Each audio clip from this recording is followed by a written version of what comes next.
The lights do not fade all at once. That would be too simple, too clean for what is about to happen. Instead, they contract, pulling inward like a slow exhale, until there is only a single wash of amber falling across the stage, and within it, Piero Barone stands completely still. The orchestra has finished its introductory swell. The audience, thousands of them, has gone quiet in that particular way. Crowds go quiet when they sense something is coming that they will remember. Piero raises his chin slightly, draws a breath that you can almost feel in your own chest, and then he opens his mouth.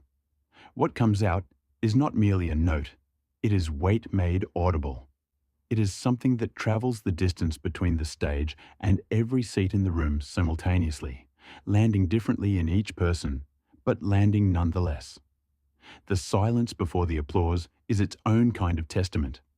That fraction of a second where the audience collectively cannot move, cannot process what they have just received.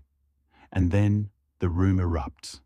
This scene plays out across dozens of Il Volo concerts, across years and venues and continents. And yet, watching enough footage, reading enough reactions, sitting with the recordings long enough, a question begins to take shape that feels both obvious and genuinely complicated. Has Piero Barone, the Sicilian tenor who joined this extraordinary trio as a teenager and grew into something far more difficult to categorize, become the emotional core of one of the most beloved classical crossover groups in the world? The question deserves careful handling. Il Volo is not a group with a weak link. It never has been. Gianluca Ginobili brings a lyrical warmth to his performances that feels like sunlight on water. Accessible, romantic, possessed of a natural ease that makes every phrase feel conversational and intimate. Ignazio Boschetto carries a different kind of power entirely, something volcanic and spontaneous, a charismatic energy that can pivot from playful to devastating within the span of a single phrase. These are not supporting qualities. They are essential ones. Any serious analysis of the group's emotional architecture has to hold all three in genuine respect, because the answer to whether Piero has become the emotional core is not really an answer unless you first understand what each member contributes to the emotional landscape. But something has shifted. Watch the early performances, the televised competitions, the debut recordings, the fresh-faced energy of three teenagers who had stumbled into something they were still learning to contain. And you will see a Piero who is powerful but unfinished, whose voice carries extraordinary promise but has not yet developed the gravitas it would eventually claim. His tone then was bright, almost startling in its clarity, a genuine tenor lyrico pushing against the boundaries of what a voice that young should be capable of. He moved audiences. He certainly did that. But he moved them in the way a prodigy moves people, with the shock of capability, the almost unfair beauty of natural talent. What happened over the decade plus that followed was not simply maturation in the biological sense. Something more deliberate occurred. Piero's voice descended, not dramatically, not in a way that altered his range so much as in the way that a room changes when someone moves the furniture toward the center. There became a density at the core of his sound that had not existed before, a chestiness and resonance that began to function less like a voice and more like a presence. The upper register remained, gleaming and available when he reached for it, but the middle of his voice developed a kind of gravity that could anchor a song the way a foundation anchors a building. Technically, this is the evolution of a lyric tenor developing genuine dramatic qualities, the passaggio becoming more controlled, the breath support deepening, the timbre darkening just enough to carry weight without sacrificing brightness. Artistically, it is something harder to measure. It is the difference between a voice that impresses and a voice that moves. And with that vocal evolution came something else, a physical vocabulary that Piero has developed into an instrument of its own. Watch him in live performance, and you begin to notice the gestures. The hand that moves to the chest, pressing there as if to keep something from escaping, or perhaps to direct attention to where the feeling originates. The eyes that close at the apex of a phrase, not in the studied way of a performer hitting their mark, but in the way of someone who has genuinely gone somewhere else for a moment and is trusting the music to hold them. The stillness he achieves when the orchestra falls away and only his voice remains. These are not accidents of personality. They are the accumulated physical language of a performer who has learned to make his body an extension of the emotional content he is delivering, and who does so with a controlled intensity that reads, even from the back row of an arena, as completely authentic. This is where the classical crossover genre becomes relevant to the discussion in a way that goes beyond background context. Classical crossover, that vast and sometimes misunderstood territory between operatic technique and popular accessibility, lives or dies on emotional credibility. Audiences who come to a group like Il Volo have often been burned by Polish without feeling, by technically impressive voices deployed in service of product rather than experience. What they are seeking, consciously or not, is the sense that something real is being communicated, that the performer is not merely executing, but actually feeling, or at least genuinely inhabiting, what feeling would require.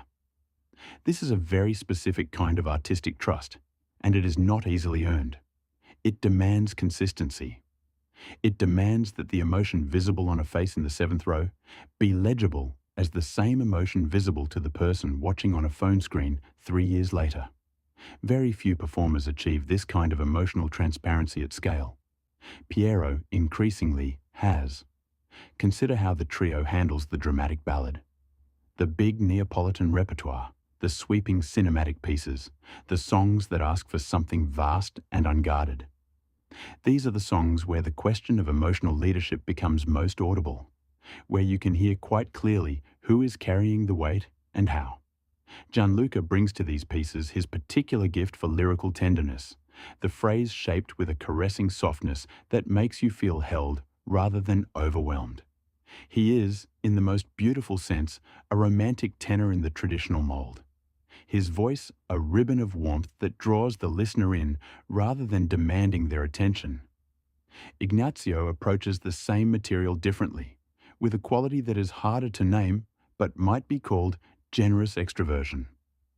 His delivery opened toward the audience, full of the physical pleasure of singing, animated by a spontaneity that makes every performance feel like it might go anywhere. When Ignazio sings, you feel the joy of the instrument even when the content is sorrowful, which creates a fascinating emotional texture. Grief delivered with a certain vital energy, mourning that still vibrates with life. And then Piero steps forward, and something happens to the temperature of the room. Whether this is staging or something more organic is a genuinely interesting question. Anyone who has spent time watching concert footage will notice that Il Volo's live arrangements do frequently position Piero as a kind of emotional climax. The final soloist before a unison passage, the voice that carries a climactic phrase before the three come together.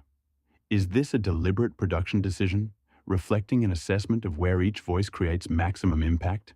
Or does the arrangement simply reveal what the music already knows? That certain moments require a particular kind of weight, and Piero has developed the capacity to provide it? The distinction matters, because one version of this story is about strategic deployment, and the other is about authentic evolution. The truth is probably some conversation between both, which is where the most interesting artistic realities tend to live. Online, the conversation is happening without prompting, under live performance videos, in fan communities, in comment threads that sometimes run thousands of entries long. A pattern has become noticeable. Audiences describe physical reactions to Piero's sustained notes, chills, tears, the peculiar sensation of being unable to look away. They use words like soul and depth and devastating in ways that are specific to his performances, distinct from how they describe the other two. They notice when his voice cracks with controlled emotion. They notice the moment his expression changes on a particular word. These observations are not critical assessments. They are reports of experience, and they are striking in their consistency across cultures, languages, and age groups. Something is clearly being communicated that transcends the technical, and the audience is receiving it. But here is where any honest analysis has to pause and ask its own complicating questions. Is the audience responding to vocal depth, which is simply what tenors who develop in a certain direction create, and which the ear is naturally drawn to in ways that feel emotional but are partly physiological? Or has maturity, not just vocal, but personal, experiential, the accumulated weight of a life lived at some intensity, genuinely shifted what Piero brings to a song? When he closes his eyes now and presses his hand to his chest, is that gesture encoding something that was not there 10 years ago? Something that cannot be taught because it can only be earned? And if it is, if something truly has evolved in what Piero is able to communicate, then the group dynamic has shifted in ways that are fascinating rather than troubling, a natural consequence of three distinct artists growing along distinct trajectories. Gianluca has, in parallel, developed a kind of poised romanticism that feels more confident and less decorative than his younger self. His voice has acquired a clarity that is genuinely crystalline, a precision of tone and intention that gives his phrases an almost architectural quality. Ignazio has deepened his charismatic presence while retaining the spontaneity that makes him such a joyful performer to watch. None of them are standing still. The question is not whether one has evolved and the others have not. The question is whether the specific direction of Piero's evolution, toward this gravitas, this controlled emotional intensity, this capacity to anchor the dramatic, has positioned him as something particular within the group's emotional architecture. Perhaps the most honest answer involves accepting that emotional core is not a fixed position. Il Volo's repertoire is wide enough that different songs demand leadership from different voices. The pieces of lyrical delicacy belong to Gianluca in a way that gives him an authority no one else in the trio can claim. The pieces that need fire and immediacy and the sense of a voice bursting with its own aliveness belong to Ignazio. And the pieces that need to feel like standing in front of something immovable, something that has earned its weight and knows how to hold it, those increasingly belong to Piero. If this is the emotional core, it is less a throne than a role that activates at particular moments and then recedes, part of a larger rotating architecture of feeling. And yet, there is that moment. The lights contracting, the amber wash, the stillness. And whatever is happening there does not feel like rotation. It feels like arrival. It feels like a performer who has spent years moving towards something and has finally reached it, not completely, perhaps never completely, because that is not how artists who are truly alive to their work operate, but far enough that the audience can feel the ground under their feet, can feel that what they are receiving is not performance in the diminished sense of the word, but testimony. Piero Barone, standing in that light, is telling you something true about what it means to carry a feeling to its furthest point without flinching.